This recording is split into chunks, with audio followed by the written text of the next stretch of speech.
That's not where you end up.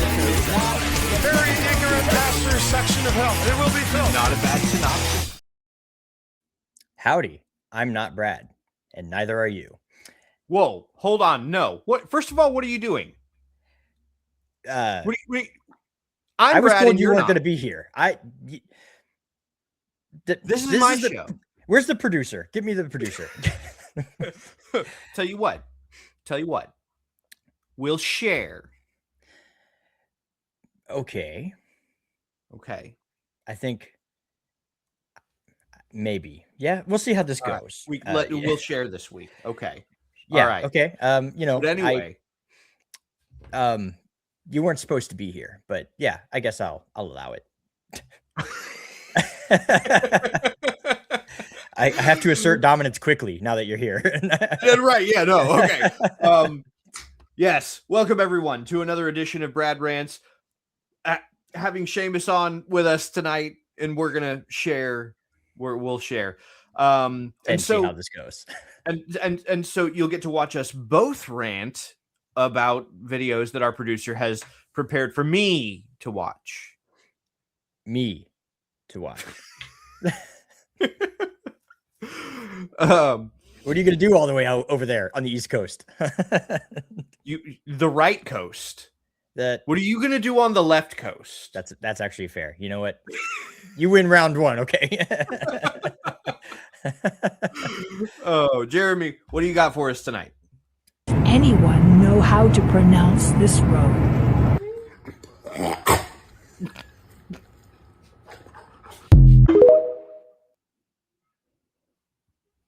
I folded instantly. How did the dog know the dialect so perfectly too? It reminds me of that one. It reminds me of that one like meme, and it's just a comment clip from like X or something, and it's somebody correcting somebody else on how to say something, and they've got like a name that comes from Zimbabwe or something like that. And the response to it was like, that's pretty big talk from somebody who's named after the sound that a plunger makes. Oh, I remember seeing that one. Yeah. it just reminds me of that. Is that in America? You know what? It looked like one of those like completely dead stretches of road that's between you and I right now. Yeah, like somewhere in the middle of Oklahoma, Utah, right? Rather, Utah. Utah. Yeah, there's like 100 miles of road where there's no gas stations or anything. It's actually terrifying. When we were crossing the country, I was like, dude, if I get a flat tire, I'll be stuck in. What am I supposed to do? All right. So Ramsey said no about letting your people go, and he might have mentioned the fact that he's not afraid of it because he has the other Egyptian gods that are stronger than you. Interesting. What are his other gods? Oh God, I was afraid that this was gonna happen. He mentioned Hapi, the god of the Nile. Interesting. Gabriel, turn that river into Kool-Aid. Go on. Hecate, the goddess of fertility and water. She has the head of a frog. Cool. Here's 1 billion frogs. Let's see if that's fertile enough for them. Keep going. You're really not gonna like this one. Geb, god of the earth, controls dust and stuff like that. Dust. Perfect. I love it. Turn all the dust into lice. Let's see how they like that. Khepri, god of creation. He has the head of a fly. Swarms. Next. I saw that one coming from a mile away. There's Hathor, the goddess of the harvest with the head of a cow. Kill all the cows. You know what? Why stop there? All the livestock. Screw it. Okay, I don't know if I should keep going, but Isis, the goddess of medicine. Boils and sores. Everyone has them. Has Isis revealed to them what dermatology is yet? Has Isis revealed to them what dermatology is? I don't even know what that is. Okay, but there's Nut, the goddess of the sky. Seth, the god of storms. And Ra, the god of the sun. Fire and ice falls from the sky. The locusts will eat everything that's left, and they worship the sun? Okay, no sun. Let's just get rid of it. There's one more thing. The Pharaoh might also think that he's the son of Ra, and so he himself is divine. He thinks he's the son of God. He kind of stole my thunder there. All right. Let's kill all the firstborns. Kill all of them. I mean, I guess we often forget how based Right? Old Testament God is. Based. I love that word. It's such a good word for it because like it perfectly encapsulates just how he was just like, do you know who I am? Yeah, I think you forgot. I couldn't help the whole time he's going through the list of gods. I'm doing the Prince of Egypt song in my head. Right? Yes. Yes. By the So power epic. of Ra. So epic. And it is still the superior movie. Milwaukee. Ooh, Objectively shots fired. so. I will die on this hill. I haven't seen it yet, so I don't know, but I'm gonna side with you on this one that Yeah, Prince of Egypt is unbeaten. Look, at an objective level, I can just level it, and I have done this already. On casting and musical score alone, it is the superior movie. Fair enough. What else we Cool. got? I guess. Next, please. I called it, not you.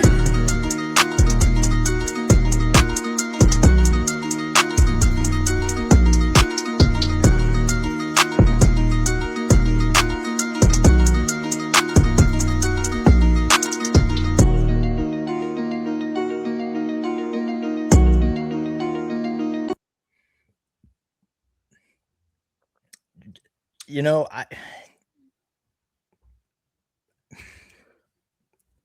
yeah, okay. I it's funny. I get it. The pun, but The Mary a Poppins one, religion I will can start from this. the Mary Poppins one I can get on board with because like I've kind of always had this theory that Mary Poppins was actually just Professor McGonagall in like her younger days. Mixing the worlds. Okay, cool. Right? It just kind of makes sense. I've seen this other fan theory that Mary Poppins is actually the same like type of creature that Pennywise is. Just in speaking in terms of taxonomy, and there's a really interesting explanation to that. The Batman not being Christian though is just one that I don't know that I can get behind. Well, yeah. I mean, we know for a fact Batman was Christian Bale. So. Right. Yeah. I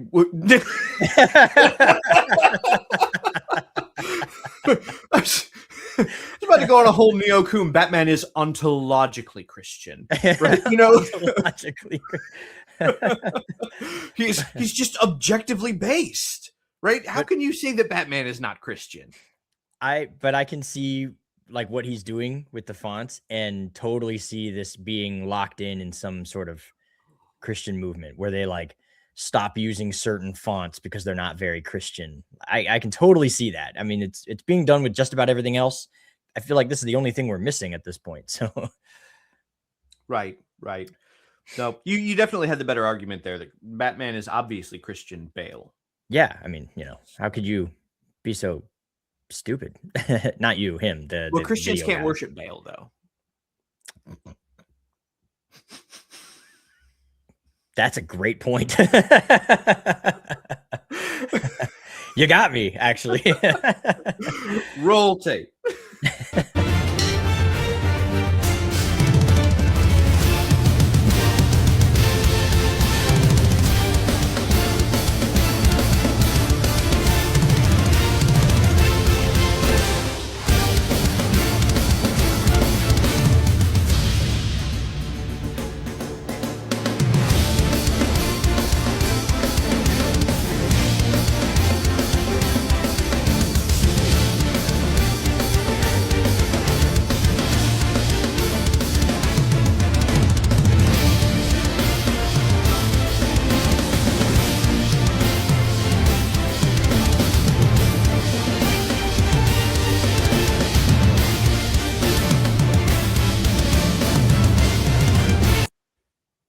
Wow. First of all, I want to know what kind of electric set he's got, because the tones he was getting out of that. I think it was a Roland. That was superb. I think it was a Roland. I have an Asus electric kit. It's okay. But you can, a lot of these electric drum shit, you can upload your own sounds to software and make it sound like whatever you want them to. Oh, so you can plug Fruity Loops into it then, Yeah, and and like like do a roll with lot it. of stuff in post also for like tone and stuff. That's Some do the cheaper ones you can't really do that with, but Roland makes really good E kits. So does Asus. I have a lower end Asus. I just use it for practice, but I think mine is a lower end Asus also. Um, and yeah, I use it to play around. I'm trying to learn a little better of the, drums is not my strong suit. Um, I can keep up with a basic 4/4 time Christian contemporary song, but that's pretty much it. Christian CCM is not super difficult to drum to. I do it all the time. But that guy was cooking. So that's what happens when you hire a metal drummer. It makes everything better. Huh? It makes everything better. If you add metal Yeah. drums to pretty much anything, and it just makes it better. Sometimes you can be overplaying, but for that song, you can't overplay that song. That song goes hard. Well, yeah, I mean, yeah, Hans Zimmer is Yeah. Wait, is that Hans? Wait, hold on. Is that Hans It Zimmer? is. It is Hans Zimmer. Okay. Yeah, he wrote the Pirates. Glad that I can remember my musical composer. Not hard to remember Hans Zimmer. He's got all the hits. Interstellar being obviously probably some of his best work ever. Yes. Yeah. He is like our generation's John Williams. Yeah. Yeah. I'd agree. Yeah. So, no, I mean, the guy cooked, so just gonna let him keep cooking. And as a drummer myself, he has only 2 toms, Right. and no like setup for a floor tom. Even with like the way he's got a very strange setup. I'm sure it's just for compactability and speed, and he's got it tuned to be like 2 floor toms. I don't know. I'd have to find out what his setup is, but I love having floor toms like to the side here. So I don't know. Not my ideal setup, but it sounds great and it's working for him. And the sticks I don't like the sticks either. He's doing it for the show though, right? He's got the strobe light on the floor that has the colors, and the sticks that glow in the dark. But those are not like great, drumsticks. I'm a Vic Firth guy myself. I use 55As is my Nice. my ideal drumstick. See, for my set, I don't have enough cymbal pads for what I like. Because I like to have a more metal setup anyway. So you got the hi-hat, and you got I've got the crash, and I've got one set as a China. And so I don't have a place for I don't have an extra, cymbal pad for a ride. So you need a ride and an additional crash. You need 2 crashes Right. at least. Yeah. So I actually had one of the toms that I've turned around upside down, and I've set it to be a ride. Okay. Right. Fair. And so I've got 2 toms, the snare, and hi-hat, crash, China, and 1 tom set as a ride. My real life drum set, snare, 1 tom up, 2 toms down, 2 crashes, hi-hat with a splash cymbal kind of off to the side underneath it, and then a China next to the ride cymbal. Nice. And so I got a little bit of I got a pretty good spread. And my practice set, the only way I can do that is if I turn one of my middle toms into a ride, just for the sake of having because it's where I put the ride where the middle tom would be. So Right. yeah, because I don't have a mid tom. I just have a high and then the 2 lows. So Nice. yeah. Okay, I guess roll it. To be honest with you, my instinct in responding to this comment was going to be to point out how much worse off you would be if there actually were no Jews on the planet. 22% of Nobel Prizes, immeasurable contributions to technology, science, medicine, the foundational underpinnings for everything that the Western world is built on. And then, of course, there's also the fact that no Torah, no Quran. But then I had an idea. I think you're going to like this, okay? So stay with me. You want to live on a planet with no Jews. I want to live on a planet with no Muslims. Elon is hell-bent on putting man on Mars. He thinks it's very important that we have an interplanetary species. So this is what we're going to do. We're going to take all the Muslims, and honestly, we'll throw in the leftists as well, and we're going to put you on Mars. That way, you get a planet with no Jews. The rest of us get a planet with no you. Everybody wins. Elon, get to work. Right. Let's make this plan happen. Let's make the planet happen. And like Mars is already good because it's basically a crap hole desert anyway. They're used to it. And isn't Mars like the god of war in Greek mythology? Or something like that? Yeah, something like that. So, well, no, Mars would be Roman, wouldn't it? Well, the Romans took it from the Greeks. I mean, they plagiarized everything, even religion. Copy and paste different religion. But I mean, if it is, then the Muslims will fit right in, so kind of Right. fits. That's all they do is war. Right. Religion of peace. Yeah. Yeah. Name one point in history when it's ever been the religion of peace. I'll wait. Right. Right. We still gotta make that collab with the church split happen and just address that issue. Yeah, we do. Next, I guess. Yeah. Say that the Bible says to love your neighbor. Yeah, well, the Bible also says if you don't work, you shouldn't eat. You look like you've been eating mighty well for someone in the unemployment line. Based. Solid Absolutely comeback. based. It's one of those things. Like I've mentioned this before because leftists always try and use the Bible to justify leftism in the most vague and broad of terms. Andrew Wilson calls it the Church of Be Nice. But it's just one of those things where it's like, okay, but like, really, would Jesus have been a socialist? I mean, he said to sell your shirt and buy a sword. So I like in today's terms, that would be to sell your shirt to buy an AR-15. Which that would be immediately. That'd be a heck of a trade if you could make that happen. I'd take that deal. And so, that's some pretty good capitalism there. But also, like the amount of parables that Jesus told about landowners and business owners who were wronged by disenfranchised and entitled employees. The socialist title just doesn't really seem to fit with him. I mean, it wasn't a form of economics in his time anyway. It's anachronistic to begin with, but my thing that bothers me about leftists trying to use the Bible is they're only doing it when it fits them. So the Right. easy comeback is, okay, well, you like the Bible so much, apparently.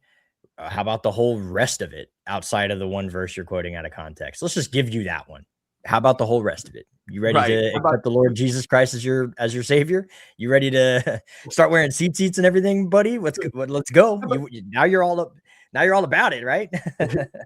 How about that whole patriarchal aspect? What do we think about that? How do we feel about that?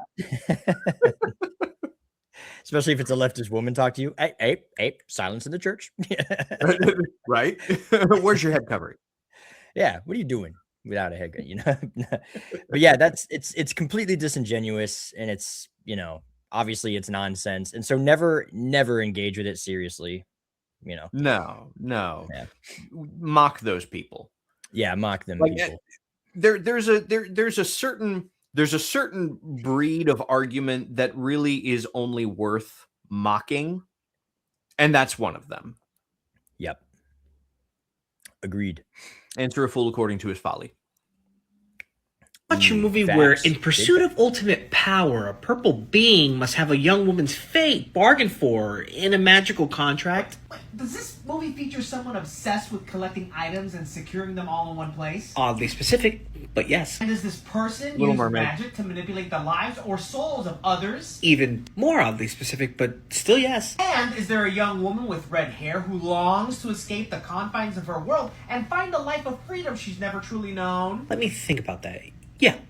Yeah, that checks out. And is there a powerful parental figure whose relationship with his daughter leads to devastating consequences for the world? You could say that, yes. And at the end of the movie, does the purple being achieve ultimate power while wielding a golden magical weapon, but is severely wounded in the chest with a sharp object by a handsome and vengeful prince? Okay, you guessed it. It has to be one of Disney's greatest movies, The Little Mermaid. Final answer. Well, it's one of Avengers. Disney's greatest movies, all right. Just not the one you were thinking of. Avengers Endgame. Avengers Infinity War? Same thing. What? See, I thought he was leading us in the direction of Avengers, and so the Little Mermaid was going to be like the one The that nobody punchline? was thinking of because it's from the 90s, you know.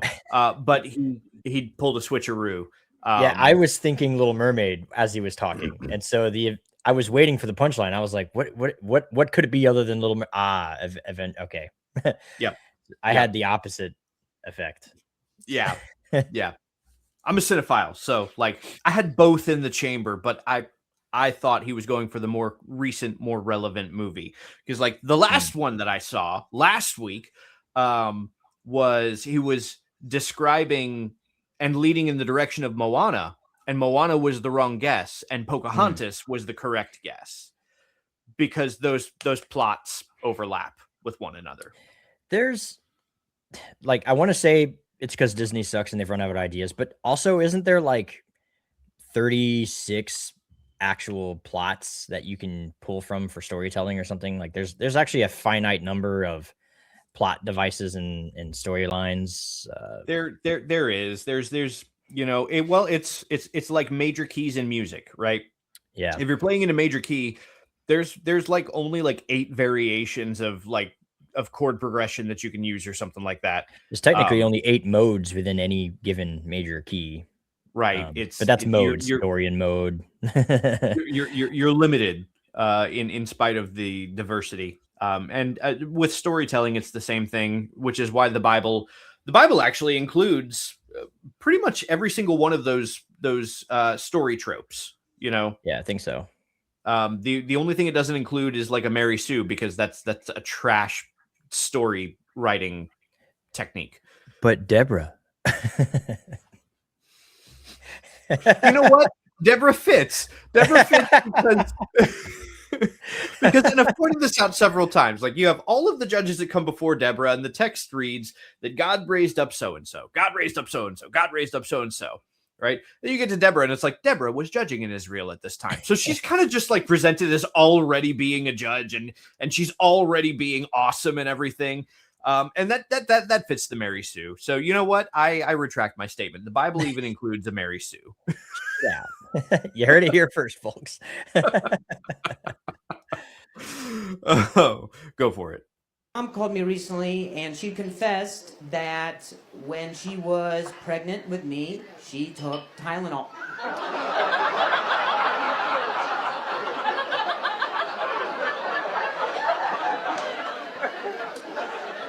And when I asked her why, she said it's because pregnancy can be very painful when you fall downstairs a bunch of times.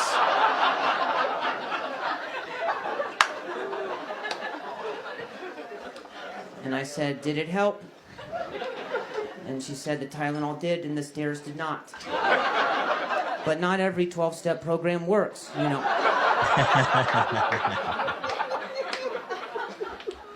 And I remember that staircase well. I remember it because it had 13 stairs. And 13 is one of my favorite numbers. It's a prime number, only divisible by 1 and itself. 13, the first number in the English language to start implementing the suffix teen at the end of it. Also, 13, a very common number in NFL sports, like a quarterback. Dan Marino, one of my favorite quarterbacks, had the number 13 when he played for the Dolphins. Incidentally, also ended up in a Super Bowl playing the 49ers, where he lost to the 49ers. The 49ers, 49, a number where the sum of both of those numbers adds up to 13. That Super Bowl was Super Bowl 19, also a prime number. So the idea...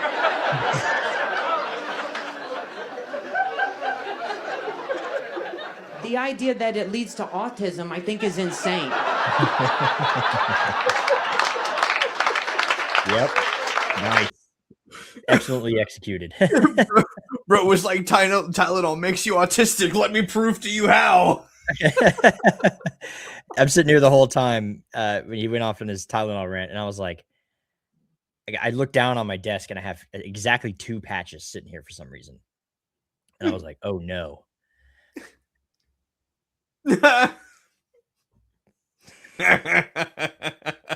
Guys, I might be a Tylenol baby. The guy at work, when all that came out, he was like, when I heard that, I asked my mom immediately, like, did you take Tylenol when you were pregnant with me? And she was like, yes, but only when I was hungover. so, Ooh. I don't know if my mom took Tylenol while pregnant with me. But I definitely enjoy the autism jokes. I saw one earlier today, actually, of a guy who was pondering whether or not some of the like mad kings of history might have actually just been neurodivergent, but there was no process of diagnosis, right? And that's why you have kings who are all like, let's make it a rule that royalty can't be touched. I don't want anybody touching me. Do not touch me. Right? Like, as soon as you hear it, you're like, oh. That's like that. I seen what's the meme where the guy's like, we didn't have this many autistic kids back in my day. Now shut up and look at my stamp collection.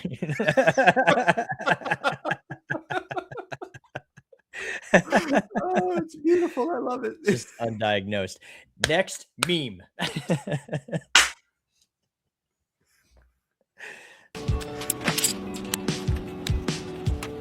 Speaking of autism, I was just gonna say it.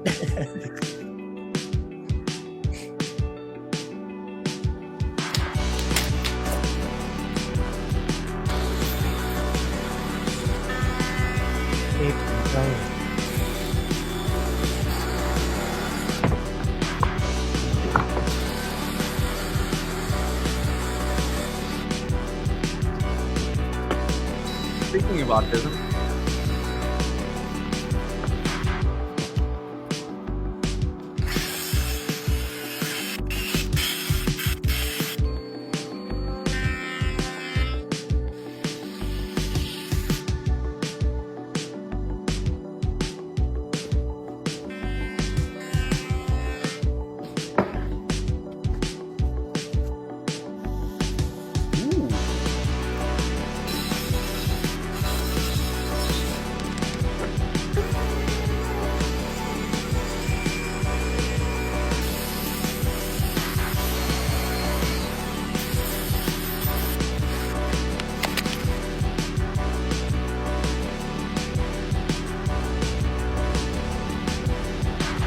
I like where this is going.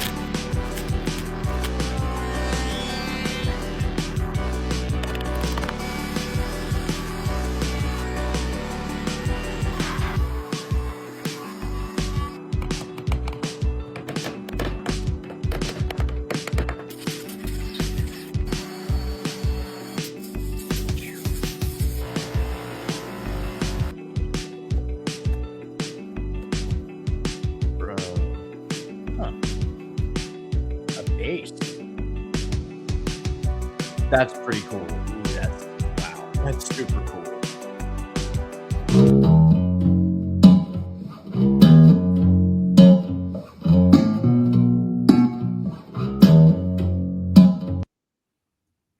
That's cool. Wow. That's cool. Okay. Right. I would love to be able to do stuff like that. That's a bored carpenter with too many colored pencils. Speaking of autism. Yes, directly related callback meme. That's actually that's a really cool guitar though. Absolutely. No, that's awesome. I would totally play that. Which I'm not like a bass player by trade or anything like that, but if you play guitar. If you can play guitar, you can kind of play bass. If you know your notes, if you know where your notes are on the neck, you can play bass. If you play guitar. Yeah. I just bought a guitar. Paul Reed. You did. Yeah. And I'm very jealous of the guitar. Very happy with it. Just for everybody who doesn't know, he actually has what is my dream guitar. It you is want the center hollow? It is a say what? You wanted the semi-hollow?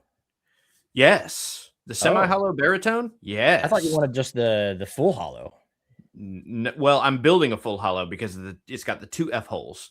Yeah, But I only got the one. Yeah, but the semi hollow is like is one of it's definitely top 2 for me in like what I want to have.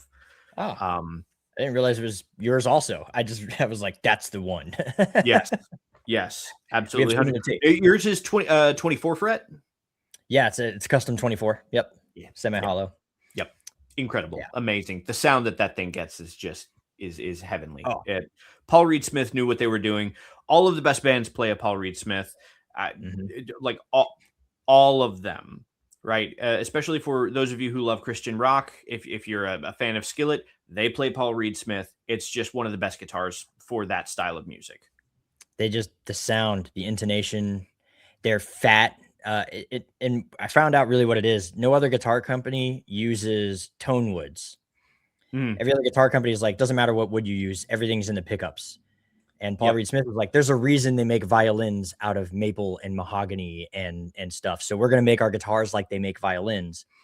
And that's exactly what they did. So the semi-hollow has a maple top, just like my violin does, with a mahogany back and body, just like my violin does. And that really makes a difference. You can tell by the sound, it's extra chunky and fat, and it's a beautiful guitar. And you just, when you hold it, you're like, ooh, you can feel that it's not a cheap pine wood. It's like real. And the cleaner tones are always like warm and bright. At the same like time. It gets the best of both worlds between like clean and distorted. Because when you throw on the distortion, it's like deep, bellowy, and chuggy, and oh man, it's incredible. Yeah, I highly agree. PRS, way to go. Yeah, we're both musicians, okay? So we're gonna rant about music stuff. Next meme. Evidence outside the Bible that Joseph in Genesis existed? So there's a lot of evidence of the famine in that time period. When Joseph would have lived in the 12th dynasty of Egypt, there was a massive famine that caused huge migrations. But beyond that, there's an archaeologist whose name is Manfred Bitak. He comes from the University of Vienna, and he made a discovery at the ancient city of Avaris, which is the old biblical city of Ramses where the Hebrews ultimately settle. But there's a Syro-Phoenician palace that comes from the region of Israel, that kind of architecture that's in the city, totally abnormal, not an Egyptian living there. There's 11 normal graves and then 1 royal grave. So there's a fascination with 12. There's 12 graves there, 12 columns on the palace, but one of the graves is for a royal official. Who could that be? Then when you go in, there's a statue inside the pyramid of somebody with yellow skin, so it's not Egyptian. They have reddish hair, not Egyptian. That's more how the Egyptians had Canaanites. He has a multicolored coat on, which is typical of a foreigner. There's a ring that they found right there that says an official in charge of all foreign trading expeditions. And so everything, when you put it together, this like screams, this was Joseph. It's speculative and it's theoretical, but I think it fits like a Cinderella slipper. Yeah, I didn't mention that that particular tomb was empty also. It is. Yep. It's empty, and the features that he described in particular of how this figure is depicted in this royal tomb are characteristic of a Hebrew, right? Or a Canaanite, they say. A Canaanite. Canaanite. And this is something that is, lesser known in the Christian circles, but the red hair in particular. It's part of the oral tradition, right? It's not something that is mentioned in the text of Genesis, but it's part of the oral tradition that Joseph had red hair, right? Joseph, I think it's also part of the oral tradition that David also had red hair. There are parts of Midrash that specifically mention that certain of these characters had red hair. And with Joseph, it makes sense, being Jacob's son. It's very likely that Jacob also had red hair. Everybody associates that with Esau because of what's said, but it's not so much that Esau had red hair, it's that he had a lot of hair. Yeah, because he was covered in it. But they were twins, so presumably identical twins. Right. So, They would definitely both have had red hair. And so Joseph would have taken after his father in that light. And also had red hair. And it's possible even that his mother had red hair. I know in Joseph, King of Dreams, they depict Jacob as having white hair at that point. He's an older man. But they depict Rachel as having red hair. And so those being characteristics that Joseph took on from Rachel, which, she may have also. But it is one of those features. That tomb also is discussed in the documentary Patterns of Evidence, The Exodus. Which is a great documentary. It's a lot of speculation. Admittedly, it is a lot of speculation, but it is connecting the dots on several factors of Egyptian history and the Egyptian timeline, and also the history of the surrounding regions of Egypt at that time, that all seem to coincide at certain points of history. Though I wouldn't call it speculation. It's unorthodox. That's a good word for it. Because he's using the same evidence, but he's arguing for a much earlier date of the Exodus, rather than the late date Exodus, which most scholars have attributed to the biblical timeline. He argues that it probably happened 400 years before the accepted biblical timeline. And then he also argues that there should be a shift in the Egyptian timeline. There's certain evidences that he goes over. It's not accepted, but it's a solid argument. And, there's just a few things that you'd have to shift in the orthodoxy. So it's unorthodox, but the archaeology is still all there. Right. So, and the timeline that I think that he accepts, because I know I've spoken to Inspiring Philosophy about this briefly, because he's got an entire series on that time period also, and he still argues for the later date. There are points where he disagrees with Patterns of Evidence, but he still makes a very good argument. I actually think that I tend to lean in agreement with Patterns of Evidence, just because certain other biblical clues that we get from the narrative of Joseph, and specifically the separation between Joseph and the Exodus, would fit within like with the time of Joseph taking place during the time frame of the Hyksos Empire in Egypt. Yeah. Which the Hyksos Empire, they're not native Egyptians the same way that the Egyptians that would have been during the time of Moses were. And that shift would have happened between Joseph and Moses. Kind of makes sense of the statement that we read in Exodus, where a Pharaoh rose who didn't know Joseph, right? Because he would have been an actual native Egyptian Pharaoh rather than a Hyksos Pharaoh. So there's more to that argument. I don't have the time to flesh it out here, and I don't have the notes on it.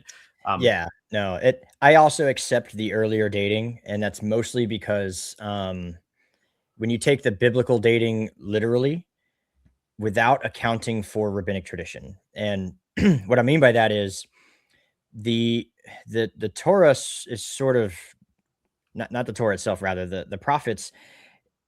We base all of our dating methods on how long the temples stood, the first temple and the second temple. And we know that there was that 70-year period of exile, and then you have the first and second temple. We know how long the second temple stood archaeologically. And so it's a matter of determining how long the first temple stood. And then you work backwards from there to get an Exodus date.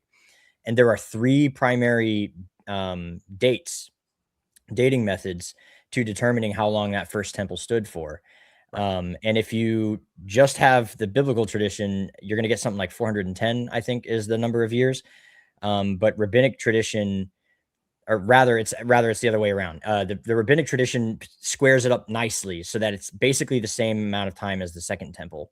And they do that on purpose, knowing that that's not how long it actually stood for. They're trying to make like a sort of agadic midrash. But many scholars have taken that number and go, oh, so then the Exodus must have happened in the 12th century BC. But you go to like other sources like the Masoretic, the Septuagint and the Dead Sea Scrolls, you get a very larger number, and that pushes the date way further back. And it's probably more accurate, I think, because we already know that the rabbinic tradition changed the number for agadic purposes, not for historical purposes. They're not trying to record history. They're trying to teach a lesson So I accept the earlier date as well, but for a different reason, more or less. Right there, yeah. There's also the Merneptah stele, Yeah, which yeah. dates to around the 12th century BC, as I Right. understand, and it speaks of Israel kind of as an already established, As a kingdom, established well nation established. at that point. Yeah. You know, so like if in the 12th century BC we have a stele that kind of mentions Israel as an already established nation, then like the Exodus had to have taken place prior.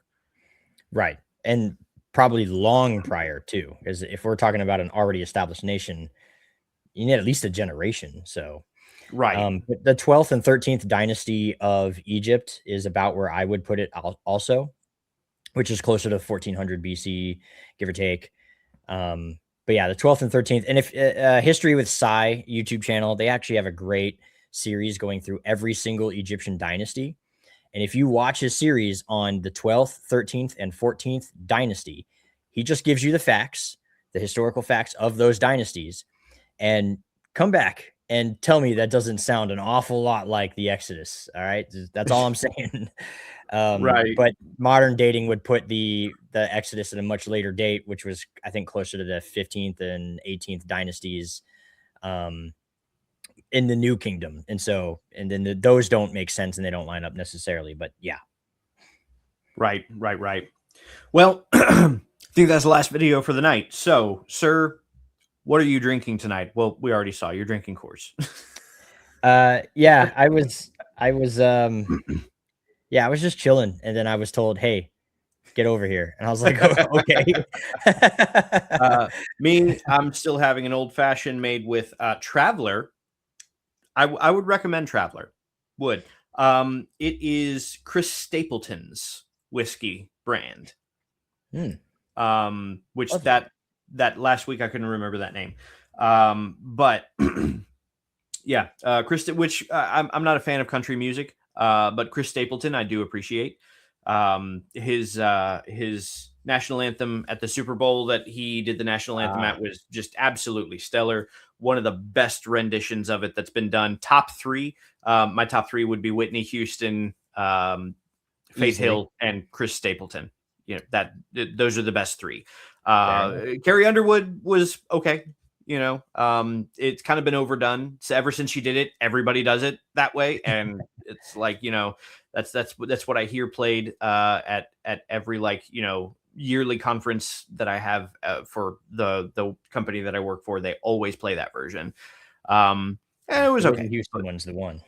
Yeah, at a musical level, yes. Like that one is one of the most musically complex. It's just beautiful. But yeah, Chris Stapleton also did a great version. And so, yeah, would highly recommend his whiskey brand Traveler. Very well. That being said, thank you all for joining us tonight. And Seamus, you want to say the line? What's the line? There's a line. Thank Thank you for enduring us.